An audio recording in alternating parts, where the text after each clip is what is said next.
Un grand bonjour à vous tous qui êtes avec nous ce matin, ce vendredi 4 octobre. On va souhaiter une très très bonne fête tout d'abord au François pour cette journée. Et puis bon, on va voir comme d'habitude nos rubriques habituelles sur Radio Corse Internationale dans un petit moment. Bonjour, salut à tous.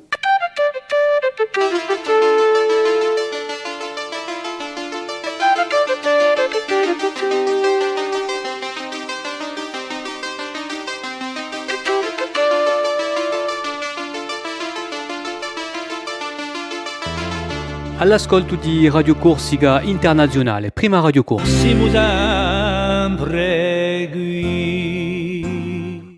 Nous débutons cette matinale avec Philippe Jam pour faire un point sur le temps, la météo de ce jour.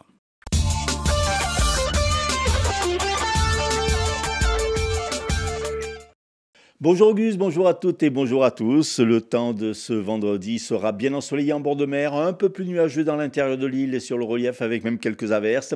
Le vent d'ouest à nord-ouest sera modéré le long de la côte occidentale. Les températures maximales se situent entre 15 et 21 degrés. Puis un petit coup d'œil sur le week-end, Auguste, si vous le voulez bien. Samedi, le temps sera bien ensoleillé avec toujours un bon petit vent de nord-ouest aux extrémités de l'île. Dimanche, temps ensoleillé également avec un vent faible et des températures qui seront en hausse, 16 à 21 degrés. Merci Philippe. On va refaire un point cette fois-ci sur l'information et surtout sur l'ensemble des blocages que nous avons actuellement sur les ports et sur les aéroports de l'île.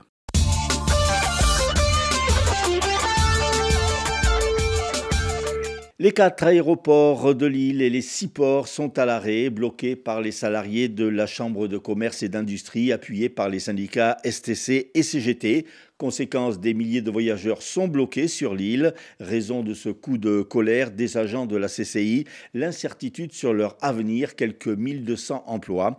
Les concessions des ports et aéroports, jusqu'ici gérées par la CCI de Corse, doivent en effet s'arrêter au 31 décembre prochain.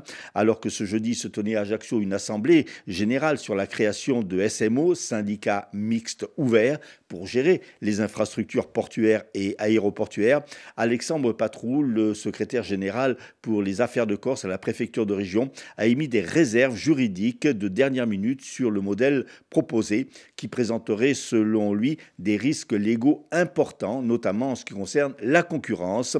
La réaction du président de l'exécutif Gilles Simeoni a été vive, déclarant notamment « c'est une déclaration de guerre de l'État à la Corse » et il a mis fin à la réunion. Réaction en chaîne avec la colère bien entendu des représentants de la CCI, de cette annonce du représentant de l'État et des salariés de la CCI qui ont aussitôt bloqué ports et aéroports. Face à ce mouvement de force, le préfet de région a réagi en soirée, évoquant un profond malentendu et insistant sur l'absence d'opposition de l'État à la création de syndicats mixtes, sur le principe de création de ce syndicat qui doit permettre à la CCI de gérer les infrastructures portuaires et aéroportuaires. Cela ne soulève aucune difficulté, a-t-il déclaré. Cependant, le préfet a mis en garde sur un risque juridique important lié à la subdélégation de cette gestion à la CCI.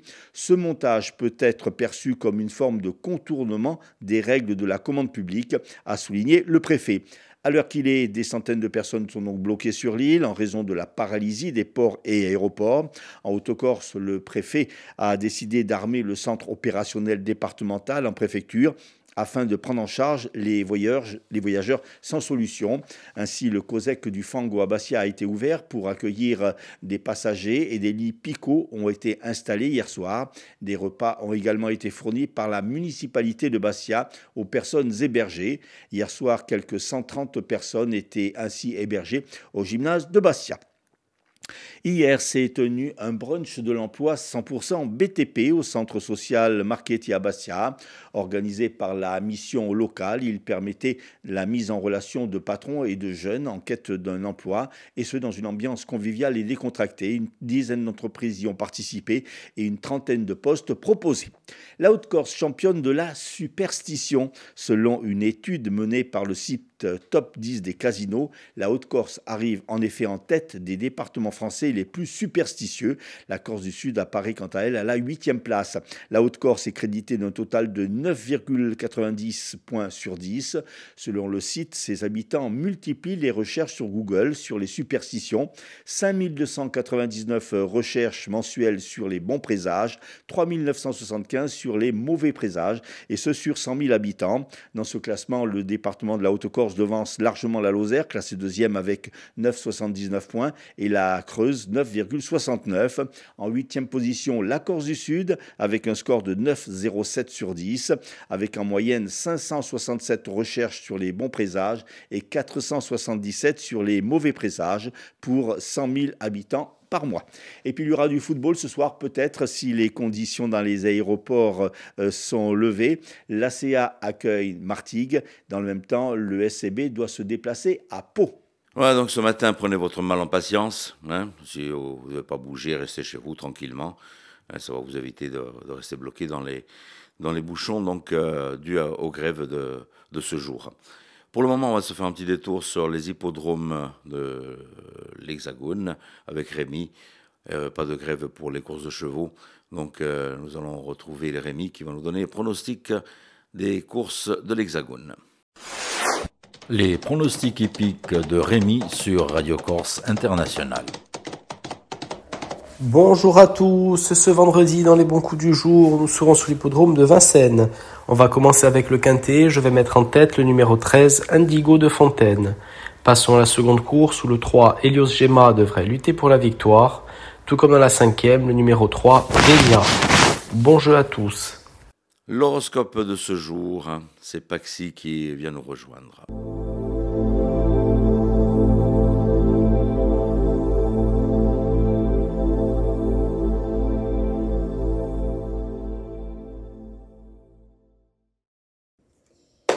Et bonjour à tous, j'espère que vous vous portez bien. On se retrouve pour ce vendredi, voir un petit peu ce que l'on a à vous dire et vous annoncer. Les béliers, aujourd'hui vous pourriez avoir pas mal d'épreuves, des obstacles ou en tout cas des situations qui clairement vont être assez perturbantes et sur lesquelles vous n'aurez pas non plus tous les champs de possibilités souhaités. Faites du mieux que vous pouvez par rapport à ce que la situation vous amène parce que tout ne dépend pas de vous. Les taureaux, aujourd'hui, ce sera un petit peu une journée sans. Voilà, pas d'envie particulière, peut-être pas d'émotion particulière, pas la tête à quoi que ce soit ou à grand-chose. Voilà, c'est une journée peut-être où on a envie de ne rien faire, tout simplement. Les Gémeaux, vous allez être dans une réflexion, vous allez justement vous demander qu'est-ce qui est bénéfique pour vous, pour votre bonheur, pour ce que vous souhaitez mettre en place, pour encore plus fructifier ce qui est déjà concret et ancré dans votre vie. Aujourd'hui, ce sera une petite journée à la réflexion pour vous et ce qui vous entoure et votre situation d'une manière générale. Les cancers, attention, ne faites pas n'importe quelle action, n'importe comment. Sachez bien que le contrôle absolu ne vous apportera pas les résultats que vous souhaitez. Par moment, il faut accepter ce que la vie apporte, il faut accepter également que tout ne dépend pas de nous. Faites avec ce qui vient et surtout, restez honnête et restez droit dans vos basques. Les lions, ce sera une journée où vous allez avancer à votre rythme, vous allez vous laisser porter par le courant qui vous entoure, tout simplement. Pas de prise de tête, on avance et on voit. Les vierges, aujourd'hui, vous allez être dans votre continuité peut-être de la semaine d'une manière générale. Voilà, vous allez laisser passer la journée tranquillement et justement rester dans votre habitude. Ce sera une journée plutôt normale, habituelle. Voilà, pas de fioritures, pas d'éclat, pas de... Voilà, vous allez simplement vous sentir laissé porter. Les balances, peut-être certaines discussions aujourd'hui pourront être compliquées. Prenez du recul si vous en ressentez le besoin. Les scorpions, au niveau professionnel et financier, vous allez évoluer et ça, c'est clairement une super bonne nouvelle. Les sagittaires, aujourd'hui, sera peut-être question de voir quels sont les faux pas que vous avez faits pour aller vers ce que vous souhaitez et surtout vers vos objectifs. Les capricornes, vous allez avoir envie de protéger vos amis et de passer de bons temps avec eux. Les verseaux, vous êtes protégés pour être à l'écoute de vos émotions. Permettez-vous un petit peu justement une écoute personnelle. Et enfin, les poissons, ouvrez votre regard, vous voyez très très clairement ce qui vous entoure et ce que vous avez à comprendre. Voilà tout le monde, je vous souhaite à tous une très belle journée et je vous dis à bientôt.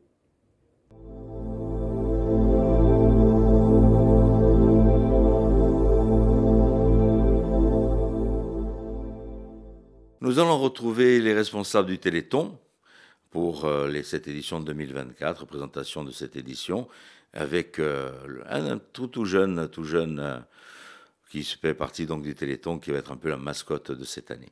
Nous allons parler du Téléthon aujourd'hui avec la déléguée régionale de la Haute-Corse, Catherine Château-Artaud, et puis l'ambassadeur de Haute-Corse de cette délégation pour cette édition 2024, qui s'appelle Enzo Barros.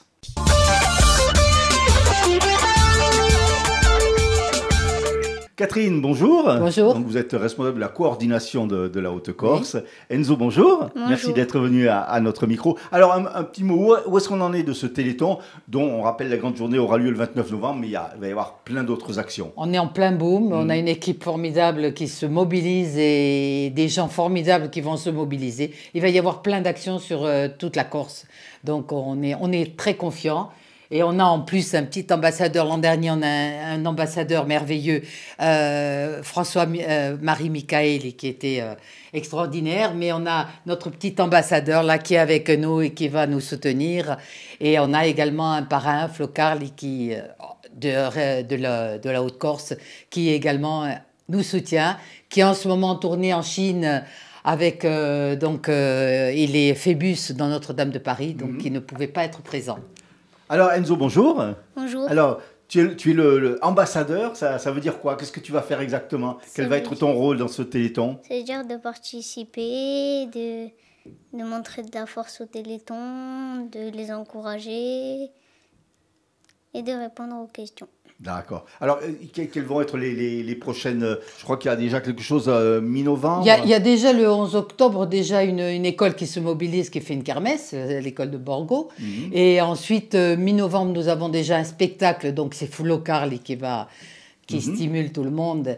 Et il va y avoir Hippo, il va y avoir Mickey Nominici, il va y avoir plusieurs intervenants et ça va être un beau spectacle à Charleroi. Et puis, bon, le 29 novembre, bien sûr, c'est le point principal puisque Bonifacio s'est positionnée pour être ville ambassadrice et a été sélectionnée dans les 4 villes ambassadrices de toute la France. Et donc, les pompiers avec l'aviron de Haute-Corse, le club d'aviron de Haute-Corse, va faire un défi en aviron. Ils vont démarrer le 29, normalement en tout début d'après-midi, vers 1h30, au Vieux-Port de Bastia. Donc là, il va y avoir une grosse animation avec non seulement les pompiers, mais les voitures de luxe et beaucoup d'autres intervenants de la danse, du chant, etc. Et ils vont relier Bonifacio pour le lendemain après-midi, la ville ambassadrice. Donc c'est un gros défi qui demande une préparation puisque le Paul Mattia, qui a été champion du monde, et en collaboration avec Frédéric Howal, qui a été médaillé olympique à Atlanta et également médaillé de France en aviron, vont former des pompiers pour faire ce défi. Donc c'est très, très intéressant. Alors Enzo, c'est l'occasion aussi de sensibiliser un petit peu les gens à la maladie. Comment quel message tu voudrais faire passer lors de ces journées? Bonne force à eux. Et force à eux ceux qui vont commencer à aller à l'université.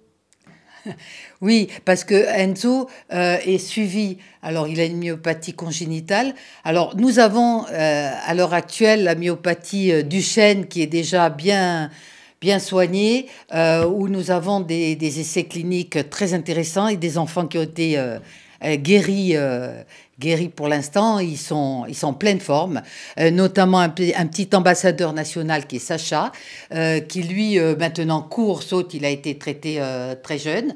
Et donc les résultats sont faramineux. Et nous espérons que pour Enzo, on trouvera le traitement qui lui correspond. Alors, il est suivi par l'antenne de Haute-Corse. Donc, il y a une antenne en Haute-Corse et en Corse du Sud. L'antenne est faite de professionnels qui s'occupent des enfants en collaboration avec l'ARS. Donc, ils s'occupent des enfants et pas seulement des enfants, il y a plus de 100 familles qui sont suivies, les enfants, les familles, pour les soins médicaux, pour le parcours médical, pour tout ce qui est paperasse et pour soutien psychologique, ce qui est très important. Donc Alors, on est là pour le les soutenir. Téléthon, bien sûr, il y a ces moments forts de fin d'année, mais c'est quand même des actions que vous menez vous-même tout au long de l'année, même en été dans les campings. Donc ça suppose qu'il y a toute une équipe de bénévoles autour de vous. Alors on a une belle équipe en Haute-Corse et là c'est vraiment génial parce qu'ils se mobilisent toute l'année, c'est vrai, puisque les campings font des actions l'été et là ils sont en plein boom. Alors nous avons des chargés pour les écoles, nous avons des équipiers pour les secteurs, notamment Balagne, ils vont faire pas mal d'actions. Nous avons des équipiers également pour tout ce qui est administratif. Donc les gens viennent, on fait les contrats, puisqu'il y a un contrat qui est signé avec tous les organisateurs, c'est très réglementé, mais ça permet de faciliter les choses et ça permet une très grande transparence. C'est pour ça que le Téléthon a pignon sur rue et dure depuis tant d'années. Et puis on peut vous suivre presque en temps réel sur les réseaux sociaux. Oui, sur les réseaux sociaux avec la page Facebook Téléthon Haute-Corse. Nous sommes aussi sur Instagram et nous partageons au maximum. Et puis nous avons la chance d'avoir les médias, RCI, Corse.net Info et beaucoup de médias qui nous suivent et qui nous soutiennent. Et ça, c'est important. Nos invités étaient aujourd'hui Enzo Barros, qui sera l'ambassadeur donc de cette version Haute-Corse du Téléthon, et bien sûr Catherine Chatoarto, qui est responsable de la coordination de la Haute-Corse. Merci, et puis on se retrouve très vite sur le terrain. Merci beaucoup.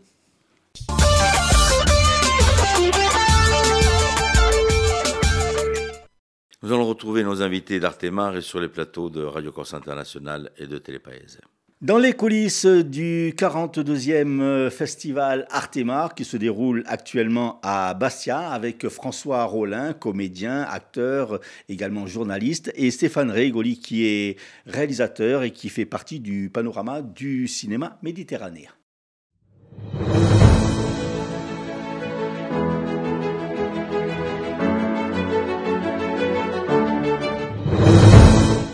On a dit tu veux le faire maintenant? On le fera après. On le fera tout à l'heure, oui. François Rollin, bonjour. Bonjour. Alors j'ai presque envie de vous dire bonjour professeur. C'est pas un peu pesant de cette marque qui vous reste comme ça? Non, parce que je vis à moitié avec le professeur et à moitié avec François Rollin. Et c'est plutôt bon signe quand vous avez créé un personnage qui franchit les années et même les décennies. Bah oui, c'est plutôt une bonne nouvelle, quoi. En plus, ça n'a pas duré très très longtemps comme série Palace. Non. Ça a marqué, et ça a marqué énormément. Ouais. Et aujourd'hui, il y a plein de chaînes de télévision qui disent on voudrait le refaire. Oui. Alors nous, quelquefois avec Jean-Michel Ribes, on leur répond volontiers, mais disent vous avez combien? On a 18 €, tout compris. Ouais, alors ça va pas être possible. Et puis il y a beaucoup de gens qui ont disparu malheureusement. Ah là là, Volinsky, assassiné, Topor, mort prématurément, GB. Oui, puis alors dans les comédiens, alors oui, la liste est trop longue, oui. Alors François, vous êtes aujourd'hui membre du jury de la compétition méditerranéenne. Comment s'est fait un peu votre venue dans ce festival Artemar? Alors, je connais pas les arcanes de l'organisation.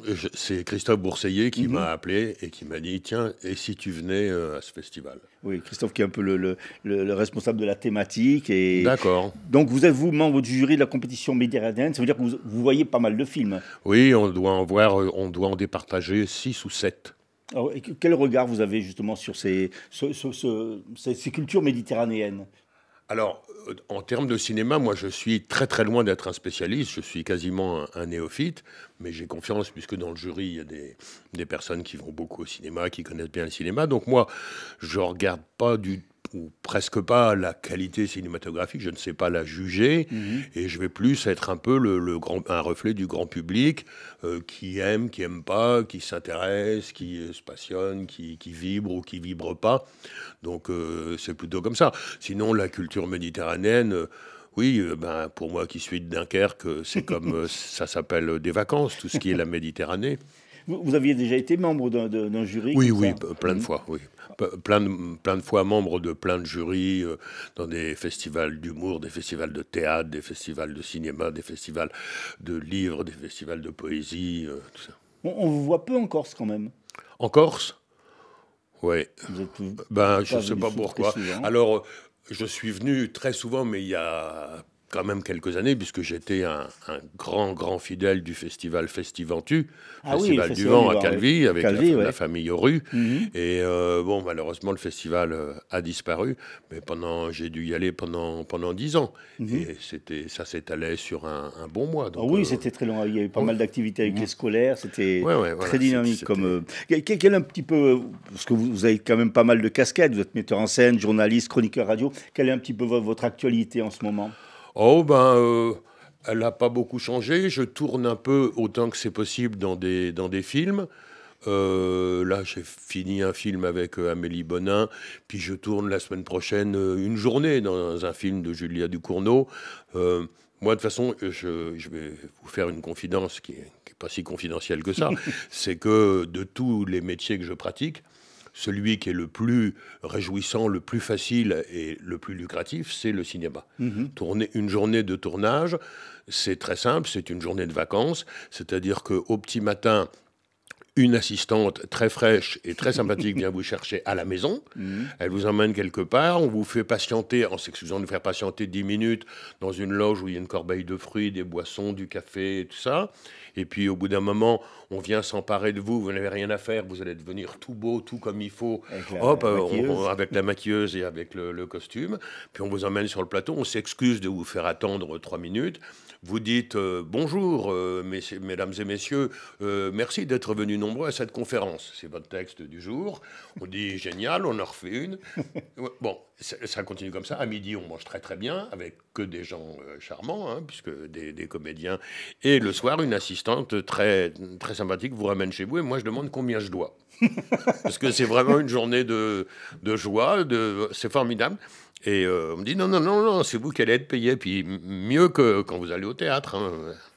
C'est un peu aussi la griffe d'Artémar d'être bien reçu. On a 2 charmantes hôtesses qui s'occupent de la presse et des acteurs. Il y a un côté très convivial dans ce festival. Oui, de toute façon, la Méditerranée, c'est nettement plus convivial. Moi, j'ai été l'ami très très fidèle pendant 15 ans de Moustaki, Georges Moustaki, Joseph Moustaki. Qui venait très souvent ici, dans le Cap. Et c'est par lui que j'ai le plus appris le mode de vie et les manières méditerranéennes.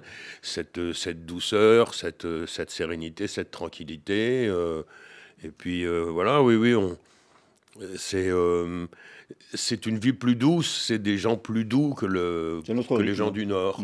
Parce que nous, dans le Nord, à Dunkerque, il pleut, il fait froid, c'est dur, les mineurs sont à la mine, donc on n'a que moyennement envie de rigoler, sauf quand on est archi-bourré, mais ce qui n'est pas très très bon pour la santé. C'est pas très bon pour la santé, en effet.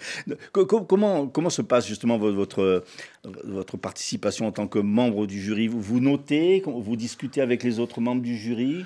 Alors, chacun fait toujours à sa manière, mais... moi, la première chose que je me dis, c'est il faut vraiment que ce soit une décision collégiale et je suis très humble devant les spécialistes qui sont avec moi. Par exemple, là, on va être avec Pierre Jolivet. Je ne vais pas apprendre à Pierre Jolivet ce que c'est que le cinéma. C'est le contraire. Et puis, je me dis qu'il ne faut pas être trop, justement... Alors, c'est un peu le défaut des critiques de cinéma professionnels. Ils vont regarder dans le détail, dans les coulisses, dans la cuisine, dans la mécanique, dans le fond du moteur. Moi, je retiens plus une impression, un message, un propos. Ça ne m'intéresse pas tellement de savoir s'ils ont fait ça aux 50, aux 70, ou si cette coupure-là, machin, et est-ce qu'au montage... Je comprends tout ça, mais je trouve qu'il faut que ce soit un moment... une petite bulle à part et qui vous a fait un peu plaisir, très plaisir, où vous avez dormi. Donc, je ne prends pas des notes parce que je ne rentre pas à ce point dans le détail. J'ai juste comme ça une sensation, mais qui est enrichie de 50 ans d'expériences diverses et culturelles. Je ne suis pas super cultivé, mais je ne suis pas non plus le moins cultivé de France. Alors, je parlais tout à l'heure de toutes les casquettes que vous avez, metteur en scène, journaliste, chroniqueur radio, donc comédien, acteur. Vous étiez aussi un peu dans la musique à un moment. Oui, avec Tchouk Nougat, c'est ça ? Au tout début, on était... Vous avez cessé cette activité Oui, on l'a cessé au bout d'une petite quinzaine d'années. Faute de combattants, c'est-à-dire que ça ne rapportait pas assez. De toute façon, il faut bien vous dire que de tout ce que j'ai fait dans ma vie, tout ce dont je suis à l'initiative, jamais n'a rapporté un centime. Ça n'a fait, tout ce que j'ai fait est déficitaire.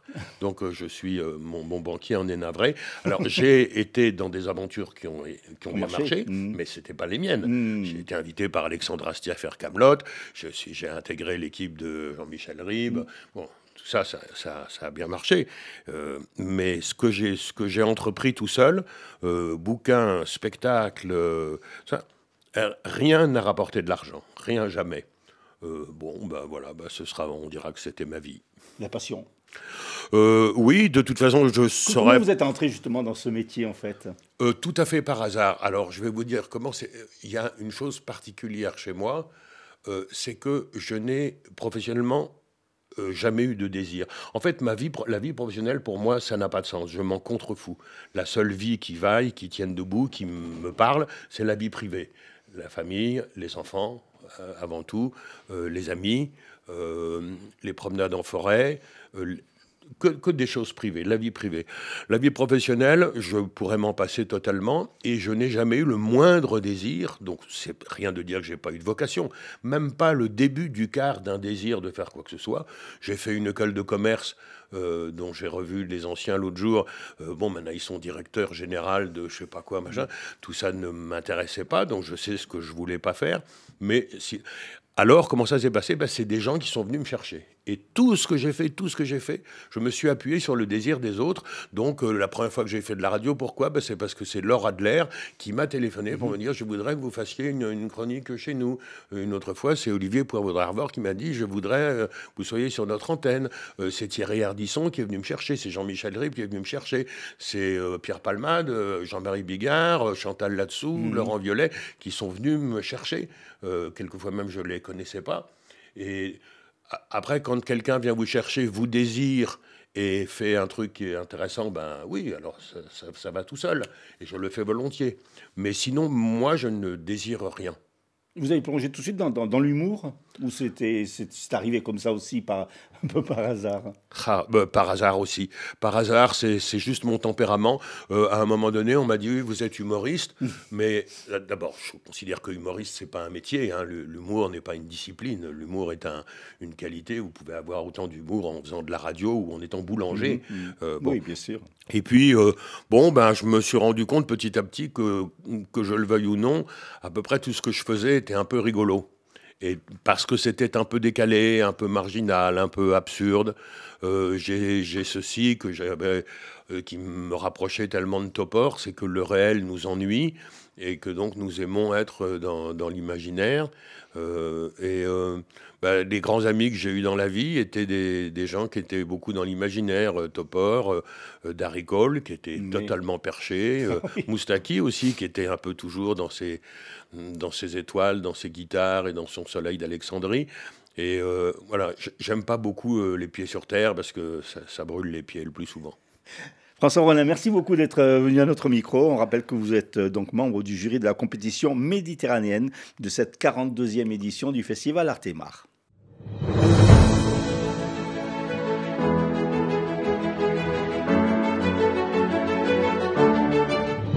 Notre invité Stéphane Rigoli, qui est comédien, réalisateur. On peut dire, Stéphane, que vous êtes enfant de la balle?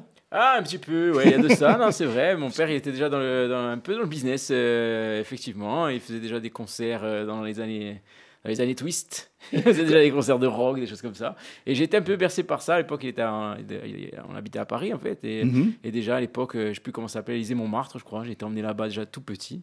Et effectivement, un peu dans cet esprit déjà de la culture, des arts, finalement. Justement, après, vous avez plongé dedans parce que vous avez suivi des études dans l'audiovisuel. Ouais, j'ai fait des études dans l'audiovisuel, justement parce que mon père avait fait un premier documentaire. Et donc, l'histoire m'avait bien intéressé.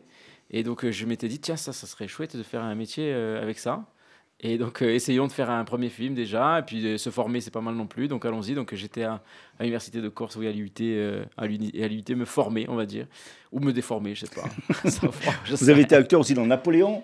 Ah bon, ah oui, c'est vrai, j'ai fait ça. Napoléon, Exactement. ma famille et moi. Absolument. 2021. Absolument, avec Sylvine. Mais c'est vrai, je me sentais pas tellement acteur de l'histoire parce qu'en fait, Sylvine a une manière de tourner qui est très particulière. C'est-à-dire, elle dit, bon, on se met là et puis on va dire ça. Et puis donc, voilà, ça s'est fait un peu comme ça. J'ai joué mon propre rôle quelque part. Et j'ai fait, par exemple, des études de théâtre, oui, pendant 5 ans à la fac après derrière. Mais c'est vrai que c'était un rôle, effectivement. J'ai joué, il y avait Jean-Pascal Zadi qui a eu un César. Jean-Pascal, qui était dans le même film que moi, c'est dire. Ah oui. Le niveau. Vous avez côtoyé Ouais, vraiment. de belles personnes. Ouais, très chouette. Et ensuite, comment vous avez décidé au moment de verser plus dans l'acteur que dans le réalisateur? Alors, mais j'ai jamais voulu vraiment être acteur. J'ai dit la vérité, c'est que j'ai fait 5 ans de théâtre à la fac. Bon, c'était vraiment quelque chose de plus pour être tranquille que pour avoir une vraie vocation. Non, j'ai vraiment acteur, j'ai jamais fait. Voilà, vraiment, j'ai juste fait ça comme ça parce que Sylvine m'a demandé. Après, la réalisation, par contre, c'était quasiment tout de suite. Ouais, à 16 ans, j'avais déjà fait un premier court-métrage avec des amis, Henri, etc. Henri Bagnot, que je salue. Les lycéens, vous savez, les lycéens un peu comme il y a les groupes de rock dans les garages. Nous, c'était un peu le même délire. Voilà, on avait pris une caméra comme ça, DV, on a commencé à faire des films. Et puis, finalement, moi, je me suis jamais arrêté en tout cas. Votre première expérience, c'est avec votre père Pascal dans Solenza? Alors, avant ça, encore, il y a eu d'autres choses. Un premier film qui s'appelait 17 juillet 57 sur l'histoire de la famille. Et c'était effectivement là, il m'a contacté. Enfin, bon, il m'a contacté. Non, c'est France 3. Lui, il a contacté France 3. Et France 3 a dit OK, on part avec vous sur ce film-là. C'était Laurent Simon-Paul qui avait pris le film à France 3 à l'époque. Et il m'a dit j'aimerais que tu m'aides pour le faire parce que c'était sur la famille. Lui, il aimait pas trop poser des questions, il aimait plus filmer. Donc, moi, j'aimais bien poser des questions par contre et savoir l'histoire de la famille. Donc, on a fait ça et on a tourné pendant quasiment 1 an. C'était très long à faire. Et ça m'a énormément plu de m'intéresser, de discuter avec les gens. Donc, la première chose que j'ai fait, c'est dans le documentaire, poser des questions, m'intéresser. En fait, en m'intéressant aux autres, ça parlait de moi en fait. Donc c'était très chouette et j'ai voulu continuer en faisant d'autres choses un peu dans ce même registre. Votre père vous a encouragé un peu dans cette voie? Oui, absolument. Il était très content d'avoir un partenaire avec qui travailler et j'étais moi aussi ravi de partager ces moments-là avec lui. Ouais, effectivement, il m'a encouragé là-dedans et après derrière, j'ai voulu faire mon propre film moi-même. Je m'intéressais au foot, donc j'ai fait un premier film qui s'appelait Génération 92 sur des jeunes au centre de formation du Sporting. J'ai dit comment allier finalement deux passions, filmer et l'autre qui était le foot. Et je me suis dit tiens, réunissons les deux, proposons-le. Et ça a marché. Vous avez fait aussi FDP? Absolument, c'est vrai. C'était en 2019. C'était en 2019. 2019. FDP, première fiction, un peu inspirée de l'histoire de mon frère, voilà, qui s'était essayé un petit peu à la lutte clandestine, dirons-nous, et c'était un petit peu inspiré de cette histoire-là. Et effectivement, première fiction avec à l'époque déjà Maxime Biaggi, qui aujourd'hui est une star du web, et Elian Ventre également. Il est présent. Tous les deux sont des stars du web et ben, ils sont dans ce film-là. Ouais, donc plutôt fier. Je l'ai revu la dernière fois, Maxou. Très très content de le revoir et de voir sa réussite, surtout parce que c'est phénoménal. Alors, on va parler de votre actualité puisque vous êtes présent dans ce festival L'Artemar avec l'Ultima Chiavata. C'est une fiction? Qu'est-ce que c'est exactement? Alors ouais, c'est ma troisième fiction. Donc j'ai eu d'abord FDP, après un deuxième film. Mais là, c'est la troisième. Là, je m'essaie à la comédie, qui est vraiment le genre qui me plaît le plus, je pense, et que j'osais pas trop affronter jusqu'à maintenant, parce qu'il faut avoir les épaules pour affronter la comédie. Et oui, alors c'est l'histoire d'un vieux monsieur qui est joué par Jojo Gironi, de Niol ou de Casamaccio, qui va avoir une dernière aventure. Voilà, l'Ultima Chiavata. Et donc, il va être il met au courant ses petites filles qui veut faire ça. Donc évidemment, c'est un peu glauque pour elle trouve ça un peu dégueu. Mais au final, c'est plutôt, disons, l'affection qui va l'emporter. Voilà, c'est ce que j'essaie de faire passer là-dedans. Vous jetez un regard aussi sur la télé-réalité dedans. Un petit peu. C'est-à-dire que la télé-réalité, c'est un déclencheur, finalement. Vraiment, au tout départ du film. C'est de dire, c'est ça qui redéclenche, en fait, le désir chez Joe. Et donc, ça m'amusait, en fait, qu'il y ait un clin d'œil comme ça, un peu cette télé racoleuse, etc., qui puisse à un moment donné déclencher quelque chose. Donc, ça m'amusait plutôt, ouais. Alors, c'est plutôt des courts formats que vous faites. Est-ce qu'un jour, vous auriez envie de passer au long métrage? Eh bien, là, hier, j'ai vu le film de Julien Colonne. Et ça va être dur de passer derrière. Donc, vous pouvez passer devant. Non, c'est ce qu'il a fait, un film extraordinaire, vraiment. Et on sait à quel point c'est compliqué de faire des longs métrages, l'implication que ça demande. Il a dit que ça fait 3 ans et demi, il a mis 3 ans et demi pour faire ce film-là, qui est vraiment fantastique. Je vois le travail qui me manque pour aller jusque-là. Alors j'ai des idées, des choses comme ça et tout, mais je sais que c'est loin parce que derrière il faut tout un système de production, de distribution, il faut avoir des chaînes de télé, il faut un réseau, etc. Donc vraiment, encore m'aguerrir un peu, même si j'ai déjà 40 ans, mais moi c'est pas grave, ça prendra le temps qu'il faut pour, si je dois en faire un, qui soit vraiment c'est comme le bon vin, les réalisateurs... Ouais, peut-être, je sais pas, mais en tout cas, voilà, si je dois en faire un, qui soit vraiment, vraiment abouti, qui ressemble vraiment à ce que je veux faire, voilà, pas juste faire pour faire. Et je sais aussi que pour faire ça, pour aller jusque-là, il faut avoir totalement envie de le défendre de A à Z et vivre avec comme un compagnon, une compagne pendant 3, 4, 5 ans. Donc voilà, il faut que l'idée soit très très forte. Ouais. Quels sont les projets? Alors là, actuellement, on fait pendant le Festival Artema, on fait le Bang Bang Podcast où on critique les films des autres. Donc un peu oui. Donc là on se régale. C'est pour ça que je parle du Royaume qu'on a vu hier. Donc on se régale. En fait, j'invite des chroniqueurs de la société civile, culturelle, etc. à venir parler, critiquer les films. Parce que je trouve qu'on les critique pas assez, on en parle des fois, mais on fait plutôt de la com que de la critique. Et donc j'aime bien l'idée qu'on mette un peu en perspective tout ça, et notamment ce qu'on fait ici en Corse.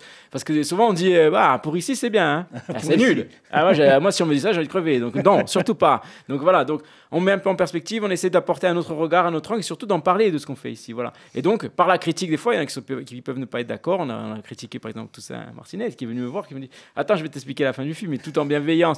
On est là parce que justement on aime les films, on aime les réalisateurs, on aime les réalisatrices, ceux qui tentent, ceux qui essaient, voilà. Et donc on s'essaye à la critique et on se régale à le faire, voilà. Donc ça dure sur toute la durée du festival. Vous pourrez trouver ça sur Spotify, Deezer, etc. Ça sortira quand Alors c'est en cours en fait. À chaque fois, tous les soirs, okay. On a fait une émission. Là c'est le 4e épisode, donc et tous les soirs en fait. Vous égratignez. Voilà, on égratigne et on met ça en ligne dans la foulée et on se fait un malin plaisir de parler mal de tout le monde. Non, je plaisante évidemment avec de la bienveillance, mais l'idée c'est évidemment de critiquer. Donc c'est pas facile, mais quand on crée, on s'expose.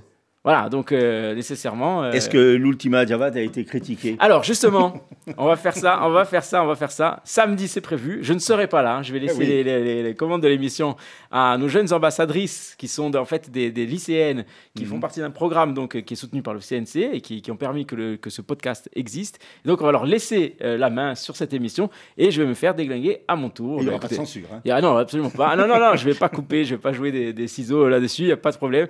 Tout le monde pourra dire ce qu'il a à dire sur l'Ultima Javad avec grand plaisir, voilà, vraiment. Stéphane, merci beaucoup. Merci infiniment. On rappelle donc que vous participiez dans le cadre du panorama du cinéma méditerranéen à cette édition 2024 du Festival Artema. Merci.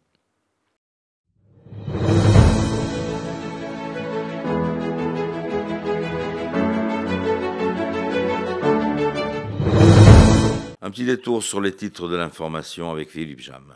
Les aéroports et ports de l'île bloqués depuis hier soir par les salariés de la CCI de Corse. À l'origine, une déclaration du représentant de l'État remettant en cause la création d'un syndicat mixte pour gérer les infrastructures à partir de 2025. Si le président de l'exécutif Gilles Simeoni a dénoncé une déclaration de guerre de l'État à la Corse, hier soir, le préfet de région a tenté de calmer les esprits en invoquant un malentendu. Un brunch de l'emploi 100% BTP s'est tenu hier au centre social Marchetti à Bastia, organisé par la mission locale. Il a permis de mettre en relation patrons et jeunes en quête d'un emploi. Une dizaine d'entreprises du BTP y ont participé, proposant une trentaine de postes. Et puis il y aura du football ce soir avec la 8e journée de Ligue 2. Martigues sera l'hôte de l'AC Ajaccio au stade François Coty. Dans le même temps, le Sporting Club de Bastia jouera à Pau. La météo, du soleil en bord de mer, des nuages et quelques averses dans l'intérieur de l'île. Merci d'avoir passé cette matinée en notre compagnie sur Radio Corse International. Et puis, on va vous donner rendez-vous tout simplement déjà demain à Montigello pour le spectacle de Johnny avec Pierre Benvenuti et les musiciens, anciens musiciens de Johnny Hallyday. Donc, rendez-vous demain du côté de Montigello. On poursuit aussi avec la soirée donc, pour la petite Emma qui va se dérouler du côté de la salle de Lupino. N'hésitez pas à y être aussi avec de nombreux groupes qui vont participer à cette soirée. Pour le moment, je vous souhaite de passer un bon week-end. Hein. On se retrouve lundi, hein, si Dio vuole. Et tenete forte. Et à presto. Bonjour, salut à tous.